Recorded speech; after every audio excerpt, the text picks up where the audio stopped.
Hi, everybody. Hello. We are doing a live after talk, and they're talking about Mind Flayer with Jello modes back there. Hey. My name is Zach. I'm Andrew. I'm Crystal. I'm Kate. We're the Nice to Drunk I'm Watch. also Jacob. Oh, I didn't know you care. I'm gonna walk outside in a minute. We suck. It's fine. We're the only ones who care about being the Nice to Drunk Watch right now, and now our talk. And then our talk begins. And now our talk begins. That's the most important part. So let's just preface this with, we were super disappointed with Big Little Lies Season 2. Actually, wait. I would like to rephrase that and saying they showed me kind of exactly what I was expecting to see. I thought it was So fine. They nobody wrapped was it drowning up. in We're the not going to get a ocean. season 3. Oh yeah, there was no Move on drowning with in the our ocean. lives. Okay, but how pissed would you be if it did come back for a season 3?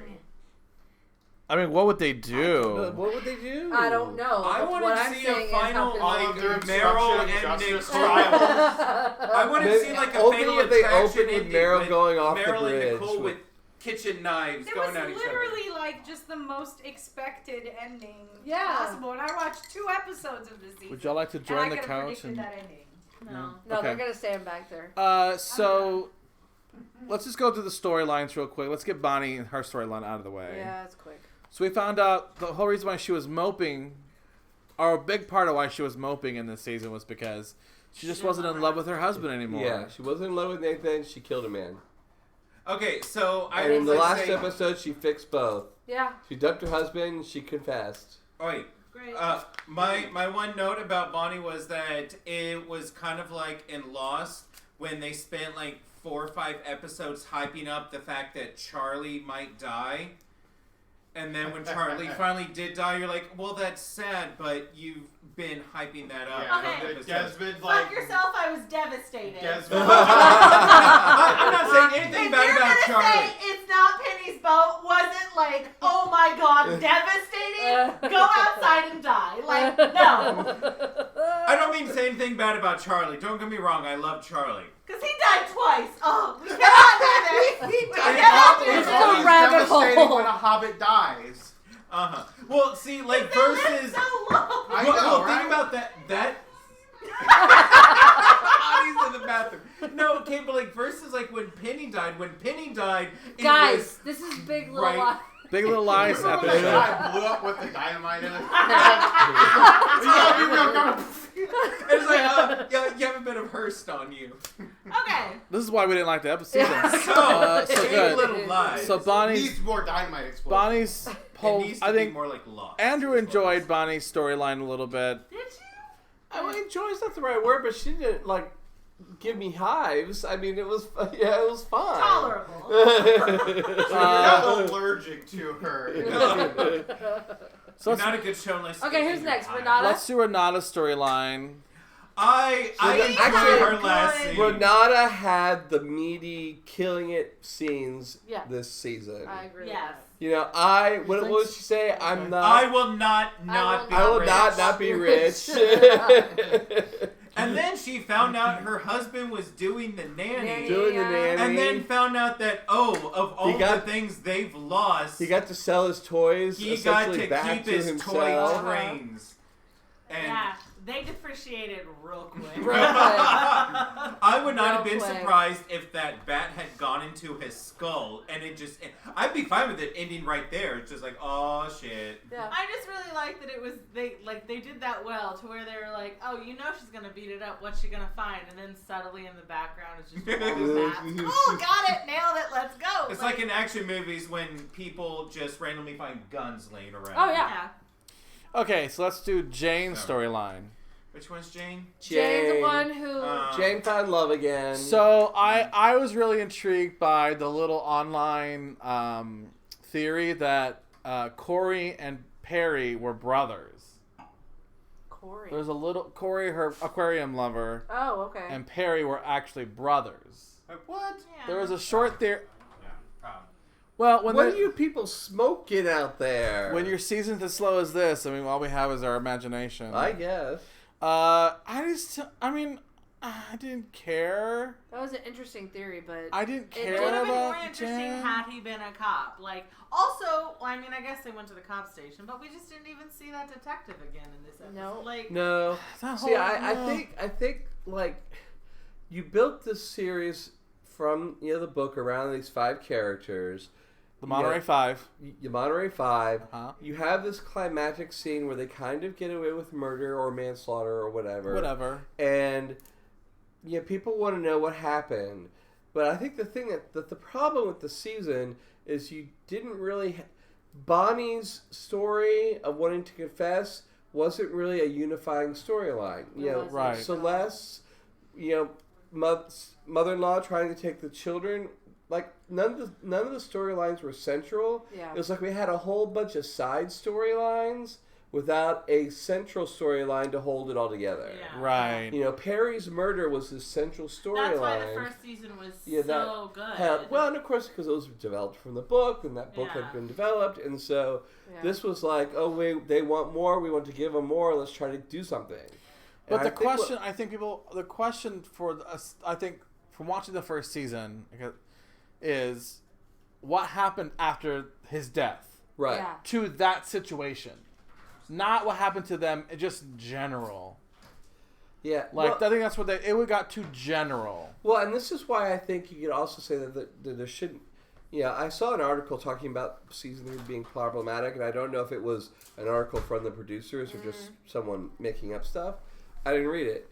But what I think... I didn't read it. I My saw point it. is, Okay. I An think... article exists. An article exists that says season 3 might not happen. But I think another reason why to think, season 3 might not happen is basically they took the side storylines that didn't really have a conclusion and they concluded them. What happened with Madeline's affair? Does Jane ever, get over being a rape victim? So, I mean, the only thing that was, how does Celeste deal... because we knew her children knew. We saw the scene where Josh had headphones, but Max could hear the fight going on. So, they answered questions that people would have had after the first season, but they weren't enough to be cohesive storyline. So Madeline's storyline of her impending relationship problems. Right, That's because when they ended it, there was this moments where Ed was seeing her and watching looks, so you kind of felt like Ed suspected, but you never really knew what happened with that. I mean, it just didn't get the stakes were not high enough for Madeline's relationship.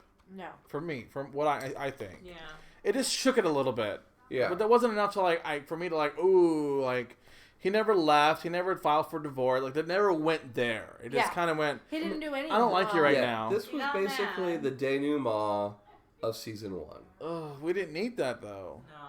No. Okay, and then Celeste's storyline, which I think is the most intriguing storyline. I mean, it was the main one because it brought in Meryl Streep. Well, but I think they had the most stakes of she could lose her kids. Yes. Right.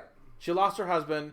Now she could, that had the most stakes. Yes. And I guess it was supposed to be the central storyline because it brought in the new character. Yeah. And also it brought none of the other storylines brought all of the women together. Yeah. But they were all at her trial. Yeah. So if I were to go back in a time machine and if they asked Zach, we would like for you to write season 2. How would you fix it? I feel like I think the detective should have been the central villain. Yeah. Yeah, I agree. And with that. coming after them, I know because she kind of faded into the back. Yeah, because if she was really I'm going to be on you and pressing them, and so Bonnie's was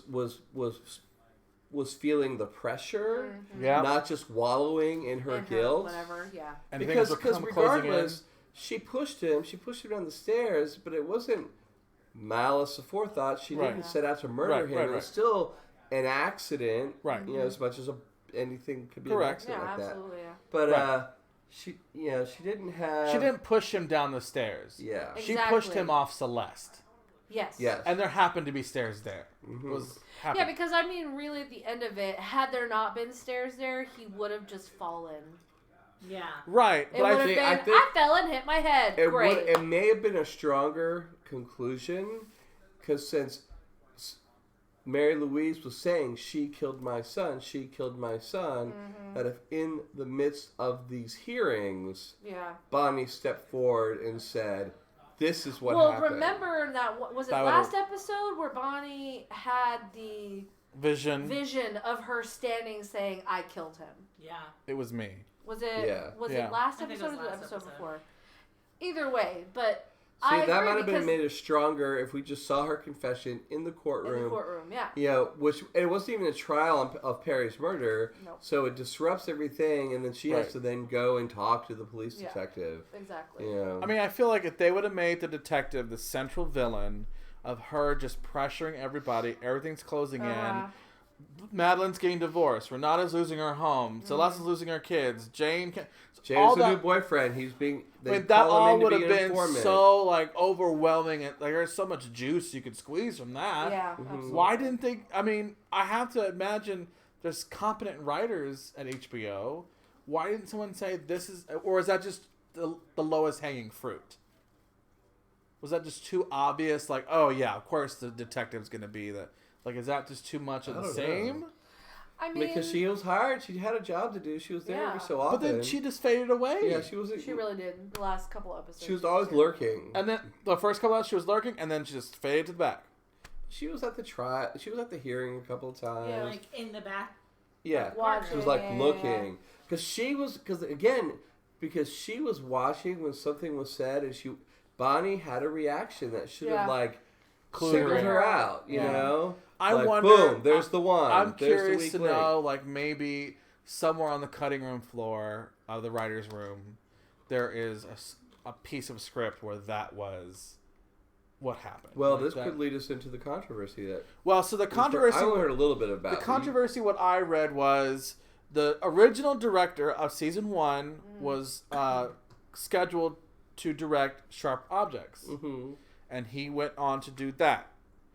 But the studio still liked the feel. They wanted to recapture the feel and style of season 1, just copy and paste. Yeah. So they brought in this other director, and this is where it kind of gets muddy.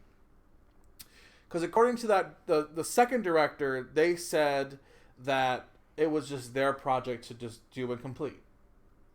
But what had happened was after all the primary shooting was over and done, they let that second director go and brought in the first director back. Now the studio's saying that was always the plan. That director 2 was going to come in, do primary shots, and that director 1 was going to come in and just stylize it. And did some new reshooting. And a couple of reshoots. And so, but what director 2 is saying is that's not true.